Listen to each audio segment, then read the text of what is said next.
چھوٹی مرغی اور گندم کی روٹیاں۔ شونا کٹ کے ناظرین، اگر آپ چینل پر نئے ہیں تو چینل کو سبسکرائب کر لیں تاکہ آپ کو آنے والی ہر نئی اور خوبصورت کہانی یوں ہی ملتی رہے۔ پاکستان کے خوبصورت گاؤں میں ایک بڑا کھیت تھا۔ وہاں کئی جانور اور پرندے رہتے تھے، سب اپنی اپنی زندگیوں میں مصروف تھے۔ اس کھیت میں سب سے چھوٹی مگر سب سے محنتی جانور تھی چھوٹی سی سرخ مرغی۔ وہ جسم میں چھوٹی تھی لیکن دل کی بڑی اور ہمت والی تھی۔ چھوٹی مرغی صبح سویرے اٹھتی، کھیت کا چکر لگاتی اور سب کا حال چال پوچھتی۔ دوسرے جانور اکثر آرام کرتے رہتے لیکن وہ ہمیشہ کسی نہ کسی کام میں لگی رہتی۔ گندم کے دانے ملے۔ ایک دن صبح جب دھوپ نرم اور ہوائیں خوشبودار تھیں، چھوٹی مرغی کو زمین پر کچھ سنہری دانے ملے۔ اس نے چونچ سے انہیں غور سے دیکھا اور خوش ہو کر بولی، ارے یہ تو گندم کے دانے ہیں۔ اگر میں نے زمین میں بو دوں تو خوبصورت گندم اگے گی اور پھر ہم سب مل کر روٹیاں بنے گی۔ وہ دانے چونچ میں تیزی سے دوڑی اور اپنے دوستوں کے پاس گئی۔ کھیت میں 3 قریب دوست رہتے تھے۔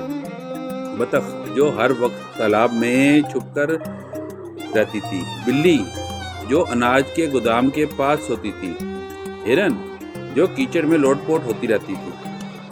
اس نے اپنے دوستوں کے پاس گئی اور ان کو کہا، چھوٹی مرغی نے سب کو پکارا، میرے پیارے دوستوں، کیا تم میری مدد کرو گے کہ ہم یہ گندم کے دانے زمین میں بو دیں؟ بطخ نے تالاب سے غوطہ لگاتے ہوئے کہا، نہیں جی، میں تو پانی میں مزے لے رہی ہوں۔ بلی نے انگڑائی لیتے ہوئے کہا، نہیں، میں تو سورج میں آرام کر رہی ہوں۔ ہرن نے کیچڑ میں لوٹتے ہوئے کہا، نہیں، میرا دل نہیں کر رہا۔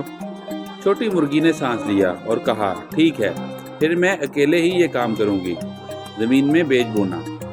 چھوٹی مرغی نے سخت محنت سے زمین کھودی، بیج ڈالے، پانی دیا اور مٹی برابر کی۔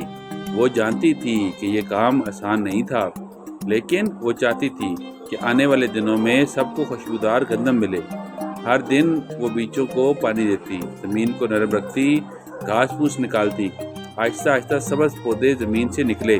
چھوٹی مرغی نے خوش ہو کر کہا، واہ، اب یہ بڑے ہو کر سنہری خوشے بنیں گے۔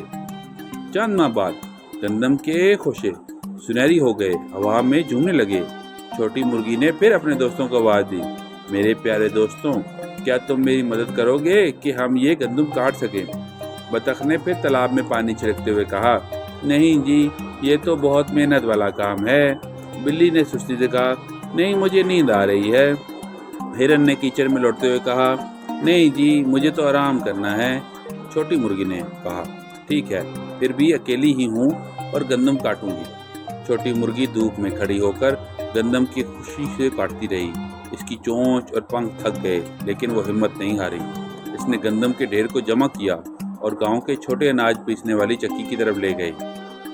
جب گندم تیار ہو گئی تو چھوٹی مرغی نے پھر دوستوں کو بلایا، میرے پیارے دوستوں، کیا تم میری مدد کرو گے کہ ہم یہ گندم پیس کر آٹا بنائیں؟ بطخ نے کہا، نہیں جی، مجھے تو تیراکی کی کرنی ہے۔ بلی نے آنکھیں بند کرتے ہوئے کہا، نہیں، میں تو آرام کر رہی ہوں۔ ہرن نے کہا، نہیں جی، میرا کام نہیں ہے۔ چھوٹی مرغی نے کہا، ٹھیک ہے، پھر میں اکیلی ہی یہ گندم پیسوں گی۔ روٹی پکانے کا وقت آیا۔ آٹا تیار ہوا تو چھوٹی مرغی نے آٹا گوندا، روٹیوں کے لیے چھوٹے چھوٹے پیڑے بنائے اور انہیں تندور پر لگایا۔ جب تندور سے روٹیوں کی خوشبودار مہک آئی تو پورا کھیت مہک اٹھا۔ بطخ، بلی اور ہرن بھاگتے ہوئے آئے، واہ، کیا خوشبو ہے، ہمیں بھی یہ روٹیاں دو، وہ سب بولے۔ چھوٹی مرغی نے سکون سے کہا، جب میں نے دانے بوئے تو تم نے انکار کیا، جب میں نے گندم کاٹی تو تم نے انکار کیا، آٹا پیسا تو تم نے انکار کیا، اب جب محنت مکمل ہو گئی ہے تو تم سب کھانے آ گئے ہو۔ نہیں، یہ روٹیاں میں خود کھاؤں گی۔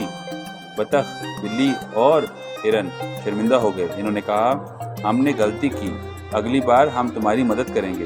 چھوٹی مرغی نے وعدہ کیا، اگر تم وعدہ کیا ہے تو اگلی فصل میں ہم سب مل کر کام کریں گے، اور آج میں ایک ایک روٹی تمہیں بھی دوں گی تاکہ تم سبق سیکھ سکو۔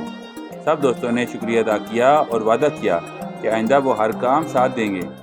یہ کہانی ہمیں یہ سکھاتی ہے کہ محنت کرنے والا ہی پھل پاتا ہے اور ٹیم ورک سے زندگی آسان ہو جاتی ہے۔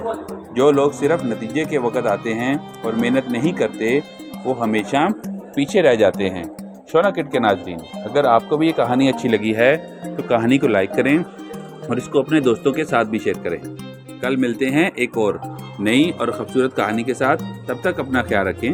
اللہ حافظ۔